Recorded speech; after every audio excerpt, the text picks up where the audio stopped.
ஓம் சாய்ராம். நல்லது நினைப்போம், நல்லதே நடக்கும். நம்ம எல்லாரும் ரொம்ப விலகி இருக்கோம் கடவுளோட. நம்ம ரொம்ப விலகி இருக்கோம். நம்ம வணங்குற கடவுள் எப்படிப்பட்டவங்க, அவரை நம்பினோம்னா நமக்கு என்ன நடக்கும், அவர் எந்த அளவுக்கு அவர் பாதையை எளிமையாக்கி வச்சுருக்காரு, நம்ம அவர் பக்கத்துக்கு வர்றதுக்கு எல்லாமே சரி பண்ணி வச்சுருக்காரு. ரொம்ப எளிமையான பாதைகள்லாம் இருக்குது. அது எல்லாத்தையும் தெரிஞ்சுக்க போகிறோம். அதாவது பக்தியோட படிநிலைகளை தெரிஞ்சுக்க போகிறோம். நிறைய படிகள் கொடுத்துருக்காரு. ஒவ்வொருத்தங்களுக்கும் ஒவ்வொரு படிகள், நிறைய படிகள் இருக்குது. ரொம்ப எளிமையான விஷயங்கள்லாம் தெரிஞ்சுக்க போகிறோம். அதே மாதிரி பகவான் ஸ்ரீ கிருஷ்ணரோட பகவத்கீதையை ஒப்பிட்டும், அதே நேரத்தில் சச்சரிதம், பாபாவோட சச்சரிதம், பாபாவோட மொழிகளும் பகவான் ஸ்ரீ கிருஷ்ணனோட மொழிகளும் எப்படி ஒத்துப்போகுது அப்படிங்கிறதையும் தெரிஞ்சுக்க போகிறோம். இந்த கலியுகத்தில் பக்தர்களுக்கு ஏன் சாய் ஒரு மிக சிறந்த கடவுளாக இருக்கார், மிக சிறந்த குருவாக இருக்கிறாரு, எப்படியெல்லாம் தன்னோட பக்தர்களுக்கு ஆன்மீக பாதையை எளிமையாக்கி கொடுத்துட்ருக்காரு, இது எல்லாத்தையும் ரொம்ப கிளியராக தெரிஞ்சுக்க போகிறோம். பகவத்கீதையில் ஆரம்பித்து சாய் சச்சரிதத்தில் அதை முடிக்க போகிறோம். அதனால் இந்த பதிவு கடைசி வரைக்கும் பாருங்கள். பாபாவோட அருளும் ஆசையும் நிச்சயமாக உங்களுக்கு கிடைக்கும். அவர் பக்கத்தில் நெருங்கி போகலாம். உங்களாலேயும் முடியும், என்னாலேயும் முடியும், நம்ம எல்லாராலையும் முடியும். ஆனால் நம்ம தான் ஒரு மாயை வலையில் போய் சிக்கிட்டு இருக்கோம். இந்த கலியுகம் நமக்கு தேவையில்லாத விஷயங்களை நிறைய கொண்டுட்டு கொடுக்கும். நிறைய கொண்டுட்டு கொடுக்கும். எது நல்லது எது கெட்டதுன்னே கண்டே பிடிக்க முடியாது. 2 நாள் முன்னாடி ஒரு பதிவில் கூட நான் சொல்லியிருப்பேன். அந்த பெண் பூதகி கம்சனால் அனுப்பப்பட்டு இந்த குழந்தைங்களெல்லாம் கொல்றதுக்காக மதுரா, விருந்தாவன், அப்புறம் கோகுலத்துக்கும் வராங்க. ஆயிரக்கணக்கான குழந்தைகளை அந்த பூதகி கொண்டுட்டா. கடைசியாக கிருஷ்ணரை பார்க்கவும் வரா. தூக்கி பால் கொடுக்குறா. ஏன்னா மாறு வேடத்தில் வந்திருக்கா. தேவலோக கன்னி மாதிரி இருக்காங்க. யாருக்கும் சந்தேகமே வரலை, யாருக்கும் துளியும் சந்தேகமே வரல. நம்ம வீட்டில் இருக்க ஒரு குழந்தைய தூக்கி பால் கொடுத்தா, யாரோ ஒரு முன்ன பின்ன தெரியாத ஒரு பெண் பால் கொடுத்தா நம்ம என்ன பண்ணுவோம், விடுவோமா? ஆனால் யாருமே தடுக்கலை. மாறு மூலமாக பால் கொடுக்குறாங்க. அந்த பூதம் பால் கொடுக்குறது யாருக்கும் கண்டே பிடிக்க முடியல. நம்புகிறாங்க, தேவலோக கன்னி வந்திருக்காங்க, தேவதை வந்திருக்காங்கன்னு. அந்த மாதிரி தான் இன்றைக்கி இருக்குது. கடைசியில் தான் தெரியும் கிருஷ்ண பரமாத்மா அந்த மார்பிலிருந்து வர அந்த பாலோடு சேர்ந்து அந்த பூதத்தோட உயிரையும் சேர்த்து குடிக்கும்போது, அந்த பூதம் அலறும் போது தான் தெரியும் வந்திருக்கிறது தீய சக்தி அப்படின்னு. அந்த மாதிரி தான் நம்மளும் நிறைய விஷயங்களை கண்மூடித்தனமாக நம்பிக்கிட்டு இருக்கோம். இது எல்லாத்தையும் இந்த பதிவில் ரொம்ப கிளியராக தெரிஞ்சுக்க போகிறோம். பகவத்கீதையில் ஆரம்பித்து சாய் சச்சரிதத்தில் முடிக்க போகிறோம். பாபாவோட சச்சரித வார்த்தைகள் எவ்வளோ முக்கியம் அப்படிங்கிறத தெரிஞ்சுக்க போகிறோம். பகவத்கீதையிலிருந்தே ஆரம்பிப்போம். நம்ம ஆன்மீகத்துக்கு பகவத்கீதை ரொம்ப ரொம்ப முக்கியமானது. நிறைய படிநிலைகள் இருக்குது. அதில் 12வது அத்தியாயத்தில் ஒரு சில ஸ்லோகங்கள் இருக்குது. அதாவது கிருஷ்ண பரமாத்மா எப்படியெல்லாம் பக்தர்கள் தன்னிடத்தில் வரலாம், அவங்கள எப்படி ஏற்றுக்கிறாரு, அவங்ககிட்டேருந்து என்ன எதிர்பார்க்குறாரு, எப்படி ஐக்கியமாகலாம் அப்படின்னு ஒரு சில படிநிலைகள்லாம் சொல்கிறாரு. அர்ஜுனா, நீ உன்னோட மனதை என்னிடம் ஒப்படைத்து விடு. அதாவது பக்தர்களுக்கு சொல்கிறாங்க. என்ன சொல்கிறாருன்னா, மனதையும் புத்தியும் என்கிட்ட ஒப்படைச்சிடணும். முழு மனதையும் புத்தியையும் என்கிட்ட ஒப்படைச்சிடணும். அதாவது நம்ம குடும்ப வாழ்க்கையில் தான் இருக்கோம். நம்மளோட பக்திங்கிறது பார்த்தீங்க அப்படின்னா ஒரு தூய பக்தி கிடையாது. நம்ம என்ன பண்ணுறோம், எல்லாமே கேட்டுக்கிட்டே இருக்கோம். கடவுள்கிட்ட கேட்டுக்கிட்டே இருக்கோம். நம்மளோட பக்தி இந்த லௌகீக வாழ்க்கை, இந்த பௌதீக வாழ்க்கைக்கு நிறைய ஆசை இருக்குது. நிறைய சம்பாதிக்கணும், வீடு கட்டணும், கார் வாங்கணும், உடல் ஆரோக்கியம் வேணும், மகனுக்காக, பெற்றோர்களுக்காக, இந்த மாதிரி நிறைய ஆசைகள், நிறைய தேவைகள், இது எல்லாத்தையும் கேட்டுக்கிட்டே தான் இருக்கும் கடவுள்கிட்ட. தூய பக்தியில் இது போய் சேராது. ஆனால் இதுவே துறவிகள், முனிவர்கள், இவங்களோட பக்தி பார்த்தோம் அப்படின்னா அவங்களோடதெல்லாம் ரொம்ப வித்தியாசமாக இருக்கும். இப்போ இன்றைக்கி நைட்டு நம்ம தூங்கும்போது என்ன பண்ணுவோம், நாளைக்கு அது பண்ணணும், இது பண்ணணும், ஏகப்பட்ட திட்டம் திட்டுவோம். ஆனால் பகவானை, இறைவனை சரணடைந்தவங்க, இந்த துறவிகள், அவங்க என்ன நினச்சிட்டு படுப்பாங்க நைட்டு படுக்கும்போது, இறைவா கடவுளே, நாளைக்கு நான் எந்திரிக்கலையோ எனக்கு தெரியாது. அதானே உண்மை.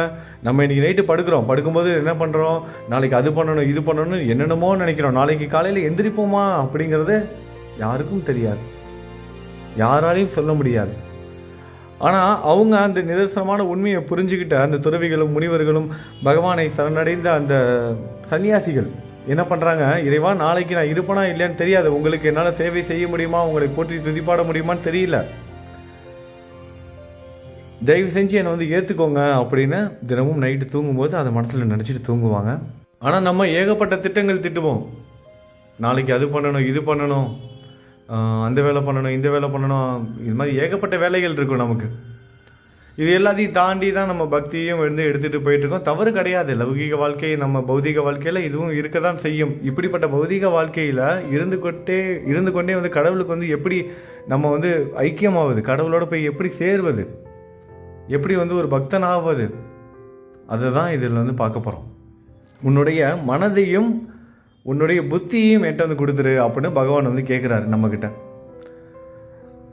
அர்ஜுனன் சொல்கிறாரு, என்னால் முடியாது. ஏன்னா மனது எப்போதும் ஒரே மாதிரி இருக்காது. இப்போ கூட இந்த பதிவு கேட்டுட்டு இருக்கும் போது கூட நம்ம என்ன நினைப்போம், இப்போ சாய் பற்றி பேசிகிட்டு இருக்கோம், கடவுளை பற்றி பேசிகிட்டு இருக்கோம், ஆன்மீகத்தை பற்றி பேசிகிட்டு இருக்கோம். இதே நேரத்தில் என்ன போவோம், நம்ம நைட்டு இதை கேட்டு முடிச்சு நம்ம என்ன சாப்பிட்லாம், அடுத்தது என்ன வேலை, இந்த சிந்தனையெல்லாம் போயிட்டே இருக்கும். இந்த பதிவு எப்போ முடியும், இந்த மாதிரியெல்லாம் கூட யோசனைகள் போகும். அப்போட நம்மளோட மனது முழுவதுமாக நம்ம இருக்கவது. நம்மளோட 1008 தேவைகள் இருக்கும். அதாவது நம்ம குடும்பத்துக்காக வேலை செஞ்சாகணும், நம்மளோட குழந்தைகளுக்கு செஞ்சாகணும், பணம் சம்பாதிக்கணும், அவங்கவுங்களுக்கு தேவையானதெல்லாம் செஞ்சு குழந்தைக்கு கல்யாணம் பண்ணி வைக்கணும், படிக்க வைக்கணும், வீடு வாங்கணும், இந்த மாதிரி நிறைய விஷயங்களுக்காக நம்ம உழைச்சிக்கிட்டே இருப்போம். ஆனால் இந்த தாமரை, அந்த குளத்தில் இருக்கிற தாமரை இலை, அந்த இலை மேலே தண்ணீர் ஒட்டாது. அந்த மாதிரி நம்மளோட மனதை என்ன பண்ணும், இந்த மாதிரியான வேலைகள் செஞ்சால் கூட அதில் ஒட்டாமல் நம்மளோட மனதை இறைவன்ட்டு கொடுக்கணும். அது நம்மளால் முடியாது. அதை அர்ஜுனன்னு சொல்கிறாரு, என்னால் அது கஷ்டம். சரி பரவாயில்ல, அதை விடு. அடுத்தது, உன்னால் அதுதானே மனதையும் புத்தியும் தானே தர முடியல. அட்லீஸ்ட்டு நீ கோட்பாடுகளை, பக்தி கோட்பாடுகளையாவது நீ கடைபிடி. பக்தி கோட்பாடு, ஒரு கடவுளை கும்புறோம் அப்படின்னா அதுக்குன்னு ஒரு கோட்பாடு இருக்குது, ஆன்மீகத்துக்குன்னு ஒரு கோட்பாடு இருக்குது. அதை நீ சரியாக கடைபிடிக்கணும். அதாவது விடிய காலையில் சூரியன் எழுவதற்கு முன்னாடி நீ எந்திரிக்கணும்.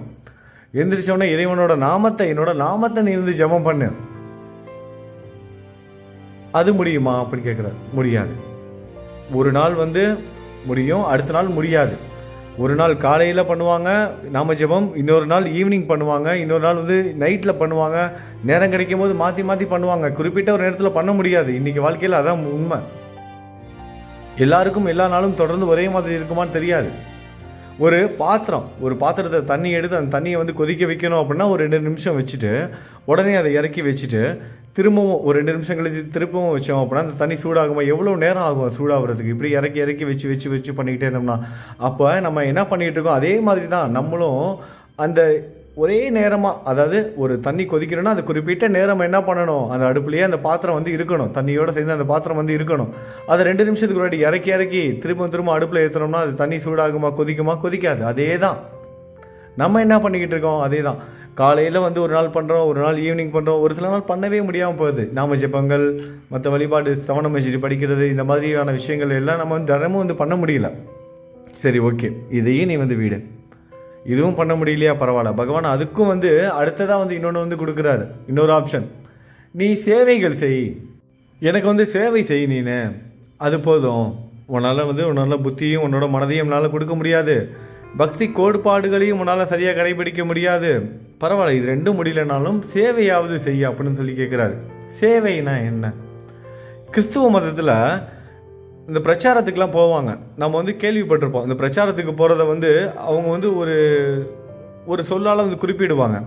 ஊழியம் அப்படின்னு சொல்லுவாங்க. நான் ஊழியம் பண்ண போகிறேன், பிரச்சாரம் பண்ணும்போது அந்த பாதிரியாராக இருக்கட்டும், அந்த மதத்தை பற்றி பேசுகிறவங்க, ஜீசஸை பற்றி வெளியே உலகத்துக்கு தெரியப்படுத்துகிறவங்க, அந்த பைபிளை கையில் வச்சுட்டு என்ன பண்ணுவாங்க, பிரச்சாரம் பண்ணுவாங்க. அது ஊழியத்துக்கு போகிறேன், இன்றைக்கி நான் என்னோட ஜீசஸ்க்கு நான் ஊழியம் பண்ண போகிறேன், இயேசுக்கு நான் ஊழியம் பண்ணுறேன் அப்படின்வாங்க. உங்களுக்கு புரியும்னு நினைக்கிறேன். ஊழியம் பண்ணுறது, சேவை செய்வது. இன்னொரு விஷயத்துலையும் சொல்லலாம். ஒரு கதை ஒன்று இருக்குது. ஒரு ஊரில் ஒரு விபச்சாரி இருக்கா, விலை மாது. அந்த ஊரில் இருக்க ராஜா என்ன பண்ணுறாரு, இந்த ஊரை விட்டு நீ உடனடியாக போயிடணும் அப்படின்னு சொல்லிட்டு அந்த விபச்சாரியை ஒரு வார்னிங் கொடுத்து, இனிமேல் நீங்கள் இருக்கக்கூடாது, உன்னால் ஊர் ரொம்ப கெட்டு போயிடுச்சு, நீ உடனடியாக இப்பொழுதே இந்த ஊரை விட்டு போகணும், இல்லைனா உன்னை நாங்கள் ஜெயிலில் போட்டுருவோம், சிறைச்சாலையில் அடைச்சிருவோம், தண்டனை கொடுப்போம் அப்படின்னு சொல்லிட்டு அந்த ராஜா சொல்லி வான் பண்ணுறாரு, எச்சரிக்கிறாரு. அந்த விலை மாது என்ன பண்ணுறா, அந்த ஊரை விட்டு போகிறா. திடீர்னு அந்த ஊரை விட்டு போனால் அவளுக்கு தெரியல, ஏன்னா அவள் அங்கேயே வாழ்ந்தவள். திடீர்னு ஊரை விட்டு போனால் எங்கே போகிறதில்ல. அந்த ஊருக்கு வெளியே ஒரு கோவில் மண்டபம் இருக்குது. அந்த கோவில் மண்டபத்தில் உட்காந்துருக்கா இரவு நேரத்தில். உட்காந்துருக்கும் போது என்ன பண்ணுறான், ஒரு வெத்தலை பாக்கு போடுறான். வெத்தலை பாக்கு, அந்த வெத்தலையில் என்ன பண்ணுறான், சுண்ணாம்பெல்லாம் தடவுறான். தடவி வெத்தலை பாக்கு போடுறான். அப்போ கை முழுவதும் வந்து சுண்ணாம்பா இருக்குது. அந்த சுண்ணாம்புலாம் தடவுனதுக்கப்புறம் கையில் வந்து சுண்ணாம்பா இருக்குது. அந்த சுண்ணாம்பை எடுத்து என்ன பண்ணுறான், அந்த கோவில் மண்டப சுவரில் வந்து தடவுறான். சுவரில் வந்து கோவில் மண்டப சுவரில் வந்து சுண்ணாம்பு வந்து தடவிடுறான். அன்றைக்கி நைட் அவள் அங்கேயே இருக்கா. கொள்ளையர்கள் வராங்க, திருடர்கள் வராங்க. அவன் நிறைய நகையெல்லாம் போட்டிருக்கான். அந்த நகையெல்லாம் கொள்ளடிச்சிட்டு அவளை வந்து கொலை பண்ணிடுறாங்க. அவளை வந்து என்ன பண்ணுறாங்க, கொலை பண்ணிட்டு போயிடுறாங்க. அவள் இறந்தும் போயிடுறான். இறந்து போனதுக்கப்புறம் அவன் வந்து வைகுண்டத்துக்கு போகிறாளாம், சொர்க்கத்துக்கு போகிறாளாம், வைகுண்டத்துக்கு போகிறான்.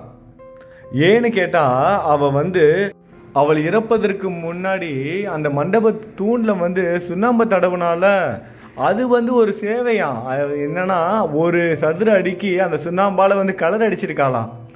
சுண்ணாம்பு அடித்ததுனால அது வந்து ஒரு சேவையாக ஏற்றுக்கொள்ளப்பட்டு அவள் வந்து வைகுண்டத்துக்கு போனாலாம். அதாவது சேவைங்கிறது பாருங்கள், எல்லா தெரிஞ்சு செய்தாலும் தெரியாமல் செய்தாலும் இந்த மாதிரி ஒரு கோவிலுக்குள்ளே போயிட்டு நம்ம என்ன செய்தாலும் நம்ம சேவையில் தான் போய் சேரும்.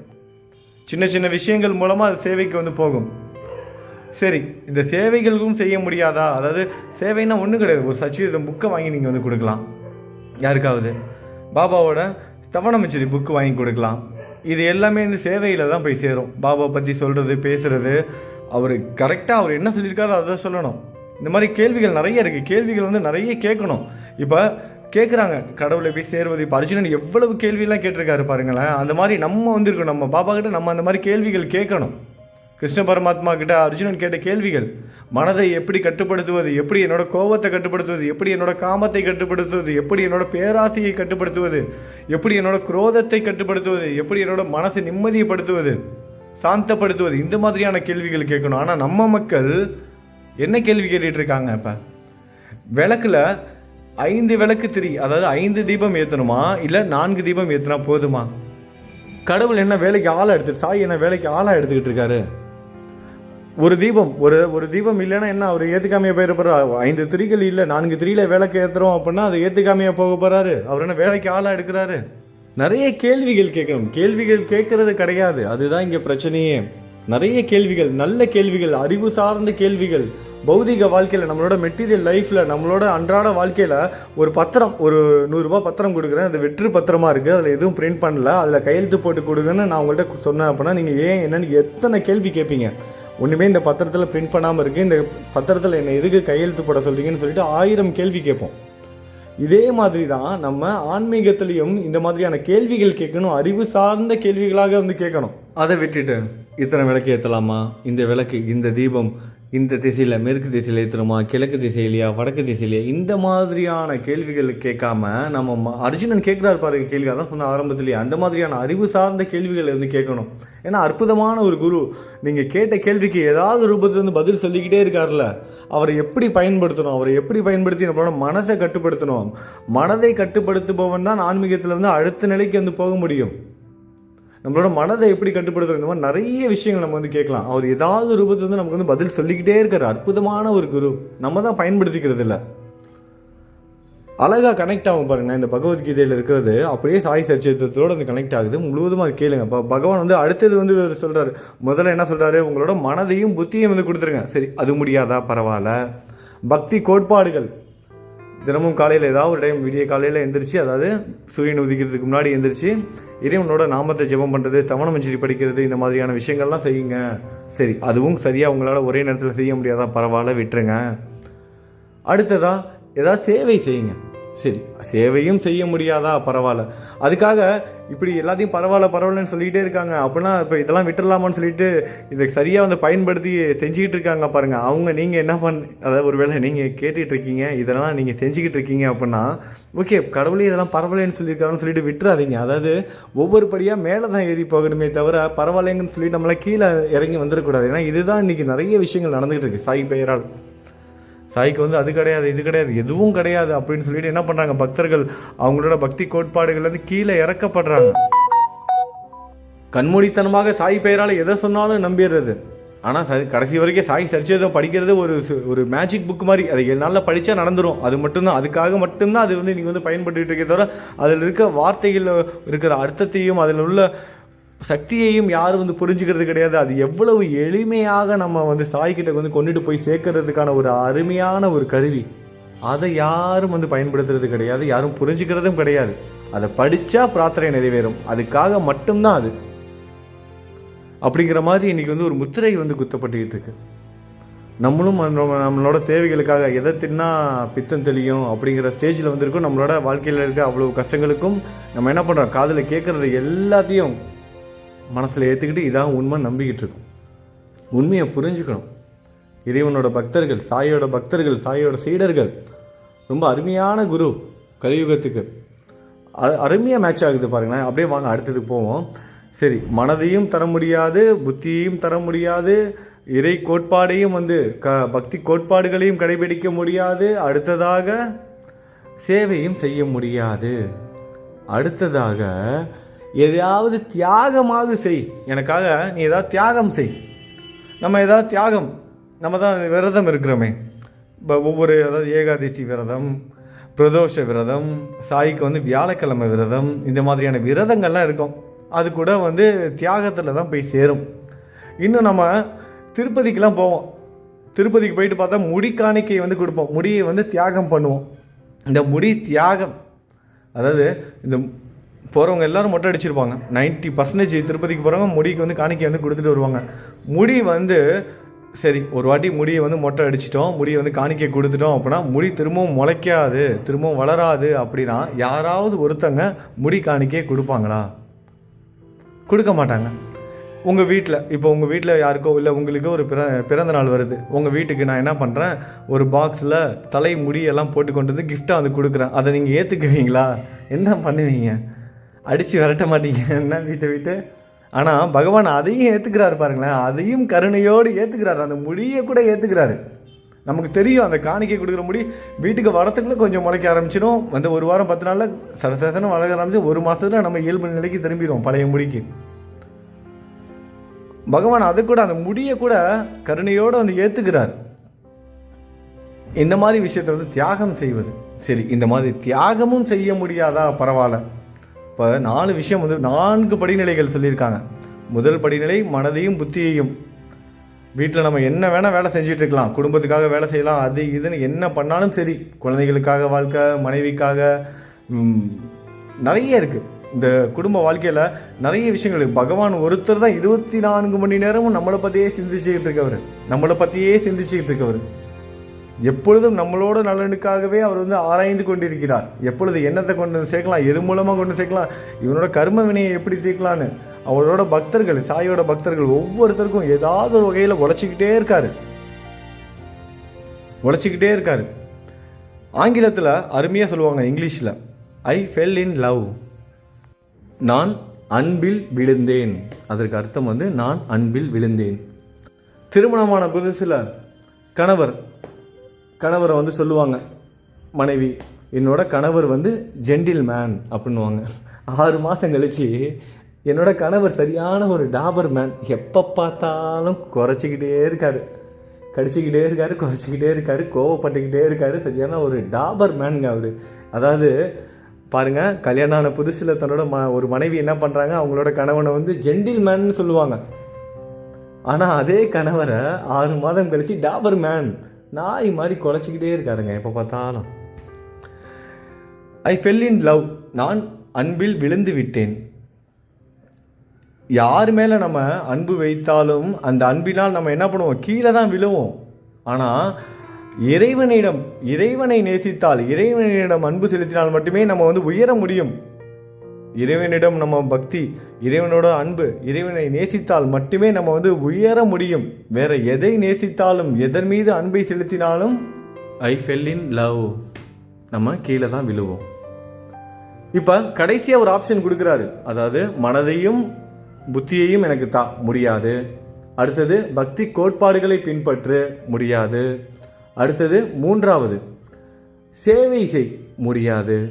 4வது நீ எனக்காவது எதையாவது தியாகம் பண்ணு, ஏதாவது ஒரு பணத்தை வந்து ஏதாவது ஒரு காணிக்கை கொடு, இல்லை வேறு ஏதாவது ஒரு உணவு கட்டுப்பாடோ இல்லை ஒரு விரதமோ ஏதாவது ஒரு விஷயமா நீ வந்து பண்ணு, அதுவும் முடியாது. சரி, இது மாதிரி எதுவுமே பண்ண முடியாது. கடைசியாக ஒரு ஆப்ஷன் கொடுக்குறாரு, நீ என்னோட கதைகளையாவது கேள். சத்சங்கம்லாம் நடக்குது பாருங்க, சத்சங்கத்தெல்லாம் வந்து கேளு, என்னோட கதைகளை கேளு. முழுவதுமாக கேட்க முடியலன்னா கேட்டுக்கிட்டே தூங்கு. தூக்கம் வந்தால் கூட பரவாயில்ல, சத்சங்கம் இறைவனோட கதைகள் எங்கெல்லாம் ஓடுதோ அதெல்லாம் போட்டு விட்டுட்டு அப்படியே தூங்கு அப்படின்றாங்க. நம்ம சச்சரிதத்தில் அருமையாக குறிப்பிட்டிருப்பாங்க. சாய் வந்து சொல்லியிருக்காரு, என்னோட கதைகளை பாருங்களேன். அந்த கடைசி பாயிண்ட்டுக்கு வந்து ரொம்ப எளிமையான வழி, எல்லாத்தையும் விட்டுடாரு. நீ எல்லாத்தையும் விட்டுட்டு அந்த கடைசியான கதைகளை கேளு, சாயோட கதைகளை கேளு, என்னோட கதைகளை கேளு, அது போதும். உனக்கு பாதுகாப்பாக நான் இருப்பேன், உன்னை என் கூடயே வச்சுக்குவேன். உன்னோட இதயத்தில், உன்னோட தாமரை இதயத்தில் நான் வந்து குடிக்கொள்வேன். சாய் சொல்லியிருக்காரு, யாரெல்லாம் என்னோட கதைகளை கேட்குறாங்களோ அவங்க என்னோட ஆசீர்வாதம் அவங்களுக்கு முழுவதுமாக கிடைக்கும், அவங்க கூடயே இருப்பேன். எவ்வளோ அற்புதமான ஒரு குரு பாருங்களேன், எவ்வளவு நீண்ட விளக்கம் பகவத்கீதையில். அதில் அந்த கடைசி பாயிண்ட் கடவுள் சொல்லியிருக்காரு, இதுதான். அதை ரொம்ப எளிமையாக நம்மளோட குரு சொல்லிட்டாரு. கடைசி பாயிண்ட்டை இதை மட்டும் பண்ணு, நீ வேறு எதையும் பண்ண வேணாம். நீ வந்து அதை தியாகம் பண்ண வேணாம், நீ உணவு கட்டுப்பாடு வேணாம், நீ வந்து எனக்கு சேவை செய்ய வேணாம், நீ வந்து மனதை வந்து கொடுக்க வேணாம், உன்னோட புத்தியை கொடுக்க வேணாம். நீ என்ன பண்ணு, எப்போதும் போல இருப்பா. நீ பாட்டு உன் குடும்ப வாழ்க்கையில் இருந்துக்கிட்டு என்னோட நாமத்தை ஜெபம் பண்ணு, கூடவே என்னோட கதைகளை கேளு. சாயோட கதைகளை கேட்கணும், அதில் இருக்க அந்த கருத்துக்களை வந்து புரிஞ்சுக்கணும். உங்களுக்கு தெரியும் நினைக்கிறேன், இப்போ புரிஞ்சிருக்கும்னு நினைக்கிறேன். எவ்வளோ கிளியராக அந்த ஒரே ஒரு வரி தான், என்னோட கதைகளை கேட்குறவங்களுக்கு நல்லது நடக்கும் அப்படின்னு சாய் சொல்கிறாரு. எவ்வளோ அற்புதமான விஷயம் பாருங்களேன். அது எவ்வளோ அழகாக அந்த பகவத்கீதையில் இவ்வளோ பெரிய அத்தியாயம், அந்த 12வது அத்தியாயத்தில் அவ்வளோ விளக்கம், அவ்வளோ ஸ்லோகங்கள் இருக்குது. ஒரே வரியை சொல்லிட்டு போயிட்டார், என்னோட கதைகளை கேளு, நான் உனக்கு என்னோட ஆசீர்வாதம் கிடைக்கும், நான் உன் கூடவே இருப்பேன். அவ்வளோதான், சிம்பிள். நீண்ட விளக்கம்லாம் கிடையாது, சிம்பிளாக ஒரே பாயிண்ட்டு தான். இதை மட்டும் செஞ்சால் போதும். உங்களுக்கு புரிஞ்சிருக்கும்னு நினைக்கிறேன் நான் என்ன சொல்ல வரேன்னு. சரியான பாதையில் போங்க, சரியான கேள்விகளை இறைவனிடத்தில் வந்து கேளுங்க. உங்களோட மனது சார்ந்த ஆத்மாத்மா அந்த இறைவனை உணர்வதற்கு வந்து முயற்சி பண்ணுங்கள். பூஜை முறைகள், வழிபாட்டு முறைகளில் கவனம் செலுத்துறதை விட்டுட்டு சரியாக உங்களோட மனதை கட்டுப்படுத்துங்க. உங்களோட சாய் நீங்கள் நினைக்கிற ஒவ்வொரு விஷயத்தையும் கவனிச்சுக்கிட்டே இருக்காரு, உங்கள் மனதில் இருக்கிறாரு. நீங்கள் பேசுகிற வார்த்தைகள்லேருந்து நீங்கள் செய்கிற செயல்கள் அனைத்தையும் கவனித்துக்கிட்டே இருக்கார், உங்கள் கூடவே தான் இருக்கார். நீங்கள் அதை பண்ணால் தான் உங்கள் சாய் வந்து வீட்டுக்கு வருவார், இதை பண்ணால் தான் சாய் எனக்கு நல்லது செய்வார், அப்படிலாம் எதுவுமே கிடையாது. 24 மணி நேரமும் உங்களுக்காக உழைத்து கொண்டே இருக்கிறார். உங்களோட கர்ம வினையை எப்படி போக்குவது என்பது ஆராய்ந்து கொண்டே இருக்கிறார். நம்மளோட சாய் நம்மளை எப்படி காப்பாற்றிக்கிட்டு இருக்காரு. ஒவ்வொரு